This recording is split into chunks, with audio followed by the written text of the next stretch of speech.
Hello, my fiber friends, and welcome to Unseen Strands, where I, your fiber host, Mo, am visually impaired and share with you my fiber arts journey.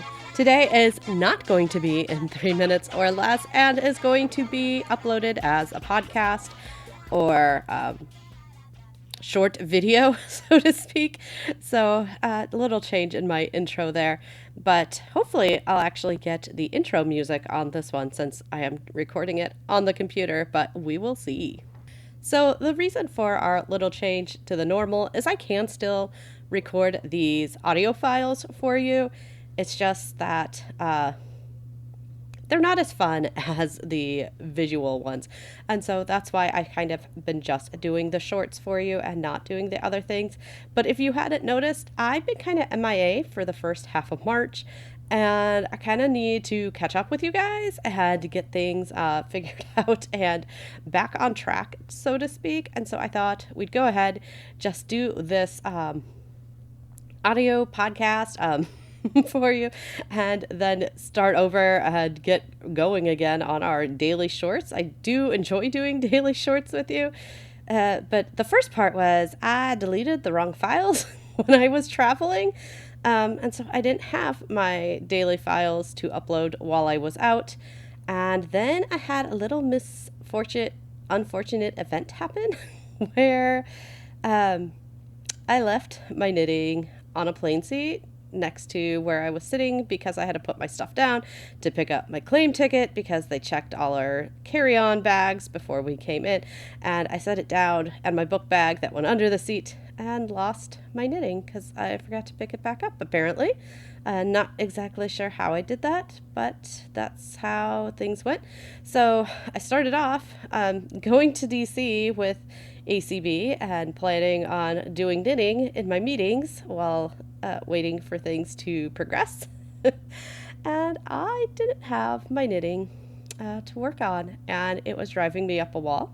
So the plus side to the story is I kind of wanted to visit a yarn store, a LYS, while I was there, and that kind of forced me to have to visit a yarn store while I was there. So that was amazing. I did get to go to Loot Yarn Works, I think was what it was called. Now I have to look it up and see what it was actually called.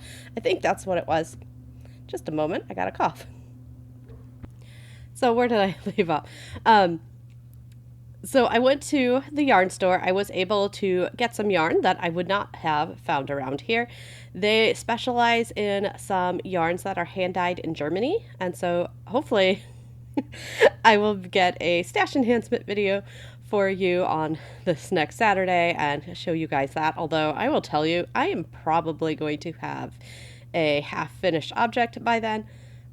So you won't see it in its new state, but you will get to see it in progress and working on it as I continue working on that particular project. The good thing is that the yarn that I lost, I had just started. So I did not lose my Hearts on Fire socks. And so that made me happy. Although I did lose one of my Whimsical Wood Yarn Co. socks colors, which was Dorothy's Friends, or Friends of Dorothy. I think it was Friends of Dorothy, which was in the batch of the original yarns that I purchased from a Whimsical Wood Yarn Co. So that was kind of a tough one to stomach, that I had lost that particular yarn. Plus my 9-inch circular, plus my 12-inch circular, which is the one that I when I get to the toe and it's too small to fit on my 9-inch, I move to having a 9-inch and a 12-inch so that I can easily tell the difference between if I'm on the front of the foot or the back of the foot. So there's a little non-visual cheater skill for you, because otherwise you have to actually pay attention. And I don't like paying attention if I don't have to. I lost my row counter with some very special charms on it. One's from Minnesota. I believe, unless somehow it's still in the house, I lost my charm bracelet from Hard Rock that had my special guitar Hard Rock pins, one from Spain last year, one from Orlando, that's the actual guitar and not the Hard Rock pick, which I got several years ago now, and my San Antonio one that I got when I originally got the bracelet, which I was converting into a row counter bracelet. At least half of my light bulb stitch markers from my Wired and Woven. I think I might have my gummy bears because they were on the Hearts on Fire sock, and so I don't think those ones are on there. Let's see, what was my another one of my new Wired and Woven stitch markers was my Snowflake. Lost that, and I believe the bow stitch marker, unless that's in this one. Pardon me while I browse my stitch markers. I don't see it right offhand, so I think I lost my new little bow, my new little Snowflake. Oh my gosh, guys. And a crochet hook, because now I cast on with a crochet hook. Luckily, that was a soft touch, and it was one of the smaller ones, which I do think I have extra of. But still, kind of sad to lose like $100 worth of knitting materials just because I was careless and have nobody to blame but myself. So that was part of why you didn't get videos, is because I didn't have knitting for half of my trip to update you with, because the plan was we'll do weekly Wednesday, or it would have been weekly Wednesday. I don't even know what my original plan was. I was going to do videos for you in the hotel room with the stuff that I had, and then I didn't have stuff to show you. And my stash enhancement video from the yarns that I got from the retreat the previous weekend is the video that I lost. And I think I was going to get you a finished item video too, and I never got that. So, oh my gosh, guys. And then when I got back home, after all that fun and adventure, I was in complete chaos cleaning mode because I had my guide dog in-home interview, and the first time and the last time that I had done one of those, it went really poorly. I think more because the trainer was not a good match for myself. But I was paranoid, and I was having nightmares about this experience from the first time around. Because in her words, she saw a peanut shell on the floor, which, yes, we did have in the shell peanuts that the kids had like that week and were actively eating, I believe, while we were doing our walk around the Juneau walk and all that. And she saw a peanut shell, not like globs of peanut shells, but a peanut shell on the floor, and said that she didn't think that our home was satisfactory for a dog because there was a peanut shell. The cat boxes needed to be cleaned, which I agree with. They probably did need to be cleaned because how old was he then? Probably 14-year-old, was still at school, who was in charge of that particular process. And so they just hadn't been cleaned that morning. It wasn't like they hadn't ever been cleaned. It was just that morning, and the dog that is not in dog access area in my home, which I found very just very much not an attitude that I wanted to have to deal with, where I would be on pins and needles every time I made a move because I felt like I was being judged and being told that I was unkempt and all this stuff. And I will tell you, my house today, when the new guide dog school interviewer came, nowhere near as clean as it was then. Like, absolutely a million times not as clean. And they had no issue. Absolutely no problem. Definitely seemed to understand that this is a lived-in house with children. And like my point was with that particular instructor, I go out a lot. And this is one of the reasons I want a dog, is because I enjoy going out to restaurants and having those social interactions, and I do not want to have to worry about every little item that drops on the floor at a restaurant. And I felt like with that other school, that's what she was telling me, is they're food motivated dogs and blah blah blah blah blah. Um, and the funny thing is, the dog that we had at that time was a lab mix. She was a rescue, so we don't know exactly what, but she looked like kind of a slimmer version of a lab. So she was predicted to be a coonhound and a lab mix, and she didn't care about the food that my kids had on the floor or whatnot, but their labs would. I don't know. And a peanut shell is not going to harm a dog. It's not the best thing in the world, as many things are if they were to ingest it. I do realize and understand that.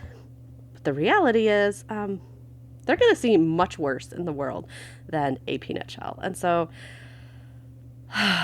that was a lot of the reason that I quit doing that particular run-in with that particular guide dog school, and I let that one go. And then I had another stint where I tried for a guide dog, but then I started having my weird health issues, and I wasn't really jiving with the amount of effort they wanted me to put in for all the paperwork and things that I don't feel like I should be responsible for, because I just was having trouble getting access to the right people to get documents and records from like the doctor's office.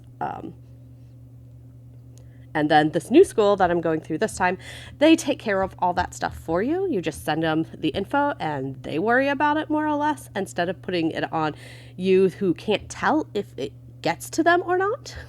So much happier so far with this guide dog school. I wasn't unsatisfied with the other school. It's just I had health issues. I really just wasn't in the right place at the right moment to continue on with that one. And if for some reason this particular school were to fall through, or for some reason if the wait seems to be an extremely long amount of time, which right now it does not look to be that way, I could always go back to that school. I like to think that possibly the first school I had was just the trainer was not going to be a good match for me. And so that I could actually go back to that school, because I know people with dogs from that particular school and they have had no issue. Their dogs are absolutely lovely dogs. I don't know. Like I said, it was just me and that particular trainer didn't mix, and that was like an in-home training one. And so she would have been my specific trainer because she was the only one for this region. And so, yeah, we just moved on from that experience, and we're going down the next trail, waiting 2 weeks, up to 2 weeks from last Wednesday, for a decision from their committee to see if they approve.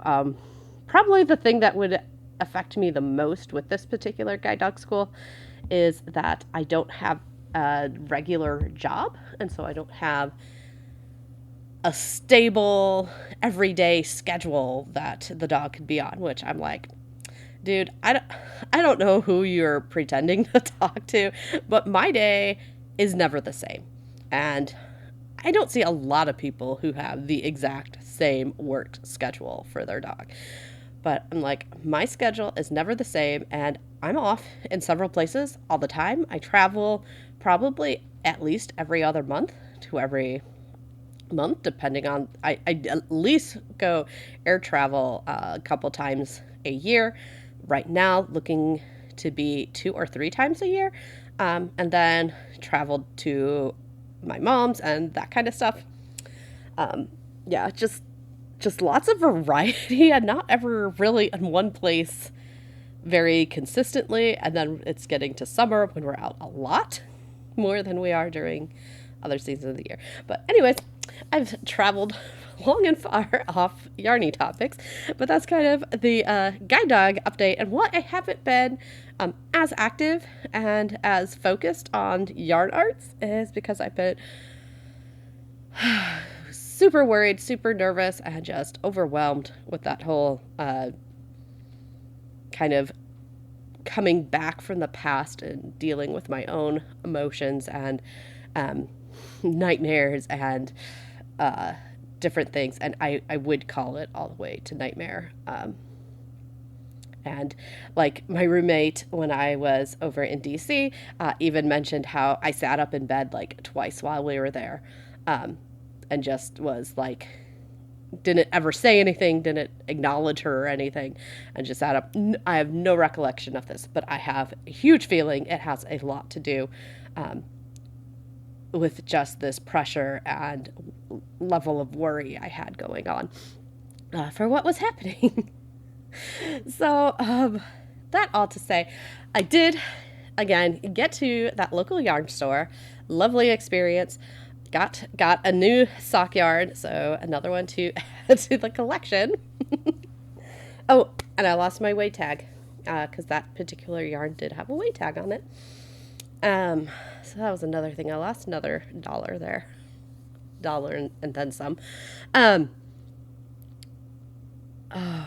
Yeah, so I got a yarn, I got some stitch markers, I got new snowflake. I really think I should probably avoid snowflake stitch markers because those ones that seem to be the ones that I lose like everywhere all the time. But I went ahead and got the set. It was very, very cute and very fitting for me because it had a Progress Keeper style one and was it three regular snowflakes and then 2 of these. I'm not sure if they're snowballs or if they're bells, but you'll see them when I do my stash enhancement. But it had like the perfect sock making set for me. So I was very happy to get those stitch markers. And I also got a very cheap crochet hook because I am now doing a crocheted cast on for my socks. And I'm like, oh, I probably need a crochet hook before I leave because I need to be able to cast this on. And I could have done a more basic cast on, but I got that, and I got a 16-inch circular, which I definitely made work and will still work for like my 12-inch, but I knew it would be pretty much the minimum I could get by with and still do a magic loop. It wasn't the easiest thing, and they did try to suggest, I will give that to them, they did suggest I probably go with a 24 to 32, but I knew that a 16-inch I could possibly make hats with.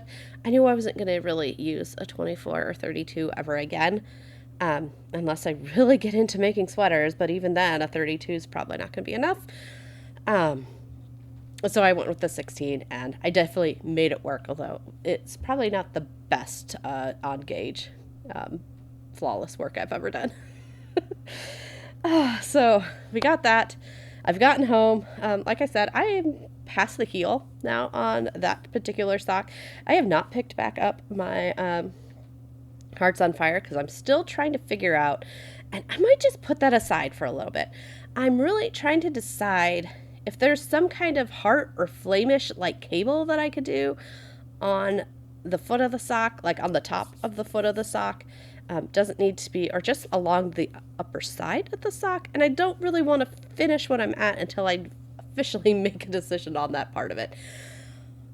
So that's kind of where I've stalled out there. I have done a little bit more spinning. That was a video I never did get out to you guys and never did get actually made. And that was a work in progress where I have started the Z-twist on my ocean fiber from Collie Fibers.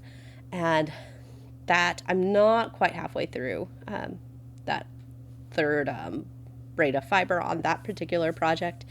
I have done also some drop spindling because I've been like, I don't want to go find other things, and that's been at my desk. So done a little bit of that while I'm sitting here listening to other meetings and things.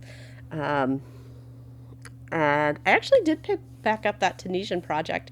If you watched one of my Maker Mondays where it's can you Tunisian as a without looking, I did pick that up a little bit too while I've just been kind of sitting and trying to study my thoughts. So that's the great thing about yarn, is it definitely calms the mind a little bit when you need some kind of less abrupt distractions. I also had the most amazing find at a Goodwill. Very happy to get that out to you on Thursday.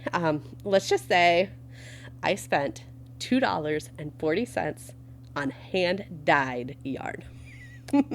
Okay, so it's not my typical sock yarn, but I think I can find a use for it. And there are two hanks and some other stuff. I think was it a fun fur or a mohair?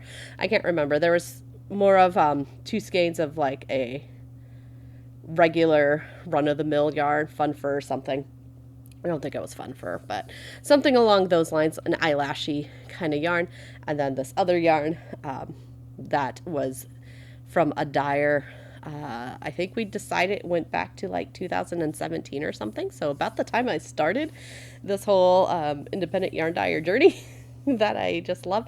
And it's from the West Coast, which I don't have a whole lot of stuff that's from the West Coast, being here in the central Iowa in the middle of the country. So that's very exciting. I can't wait to show you guys. I'm just going to leave that as a little teaser for you because I definitely want that on video for you. So look for that Thrifty Thursday.